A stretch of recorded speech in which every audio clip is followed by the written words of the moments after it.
We're going to see right away is going to be one of our common elands. Our elands are not known for their speed, but they're actually going to be known for their height.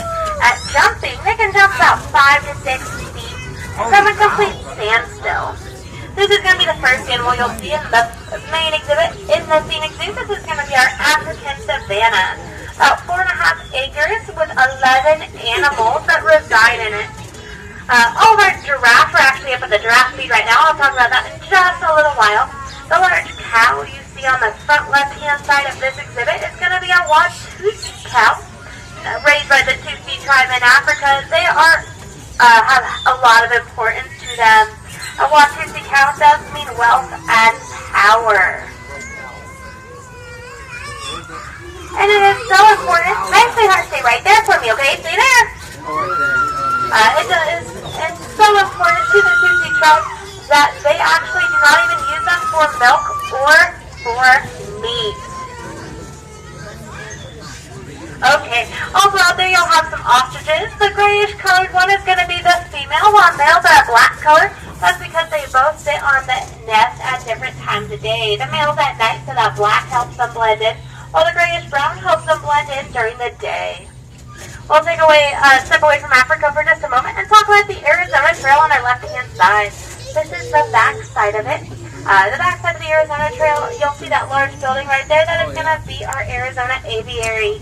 Home to the black vultures, turkey vultures, lots of birds flying around, hanging out with you, as well as some creepy crawlies. 10 of the 13 native snakes to Arizona, as well as a prairie dog town. These prairie dogs are very important to North America because they are keystone species. Without them, North America would look a whole lot more like the Sahara Desert. Little lower volume. Also on the Arizona Trail is going to be some bald eagles, some golden eagles, as well as some California condors. No touching the train, guys. A pack of Mexican gray wolves, as well as a couple coyotes that live right here in this exhibit on my left-hand side. All of the animals on the Arizona Trail just about are rescues or are in situations that they can't survive in the wild. So we have a great relationship with Arizona Fish and Game, and we actually are able to house quite a few of them here.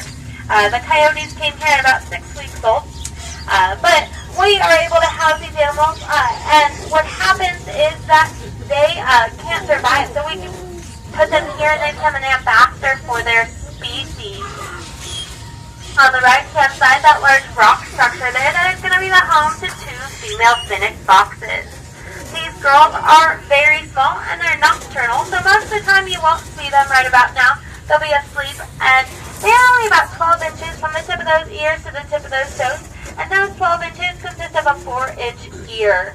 Those ears have lots of blood vessels in them, and as Africa heats up during the summertime and the wind blows, it actually cools their bodies down and keeps that blood cool. On the right-hand side, you'll see that large covered structure. That is going to be our giraffe deck. Twice a day, between 10:30 and 11:30, as well as 2 and 3, you can feed our giraffes. We have 5 of them, 2 different subspecies represented. The small, darker spotted ones are going to be our Maasai giraffes, while our larger spotted are going to be our reticulated giraffe. On the left-hand side, that large white pyramid you see is going to be the tomb of George W.P. Hunt, the first governor of Arizona. He did want to be buried like the pharaohs of old because of his obsession with ancient Egypt. He's buried up there with his wife, their children, the family dog, as well as his in-laws. Wait, they still live there? On the left-hand side, Wait, on the right-hand view, at the sun sign, you'll see quite a few of our bighorn sheep. These are the extreme athletes of the Arizona Trail. These guys can run up those cliffs at about 50 miles per hour. They have about 85% grade slope, so that's almost strictly up and down. Which makes it a little difficult, which makes it a really amazing thing. They can do that in about 1 to 2 weeks, 1 to 2 days old. We're going to leave at Arizona again and go back to the African Trail, and we're going to see our big African lion. That big guy there is Katami. He's our 7-year-old male. And next to him, on the other side of that log, you'll see our female African lion. That is Cookie. years old. Lions are one of the only large cats that actually are a social animal.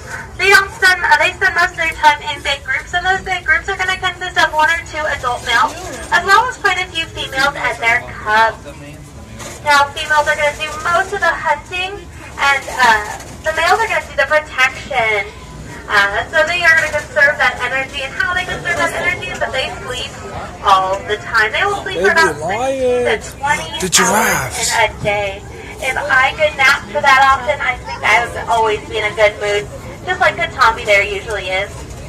One of the competitors of the lions, and the reason that the males need those large manes to protect them is in case they have those competitors near. One of those competitors is going to be right here on the left-hand side. These are spotted hyenas. We have 2 boys, Huckleberry and Callie, right here. And these boys are not small animals, but they're small in comparison to female hyenas. Female hyenas are going to be about a quarter larger than males are. So it's pretty incredible. They're also going to be the ones in charge. So female hyenas are going to be the ones that run the pack. And they're going to be very important to them. It's a princess society, so the lead females, the cubs, will actually end up taking control of the pack once they are done. It's your boy Joshy J. We at the zoo. Let's go turn up. YouTube video at the zoo. What's up with it? Boy Joshy J. Now, if we are very quiet and we're very stealthy as we walk by, you might see a unicorn on the left-hand side of the train. A unicorn? Well, it's not a unicorn. It's a large white animal with 2 horns, but that's where the myth of the unicorn derives from. Those are our Arabian oryx. It's like, you can what? see 1 or 2 through that fence. There's no such thing as unicorns.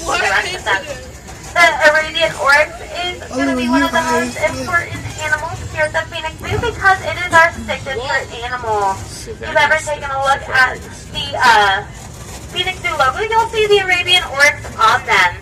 And that is because back in 1962, when we were the Maytag Zoo, when we were just opening, there were only 3 Arabian oryx left in the wild.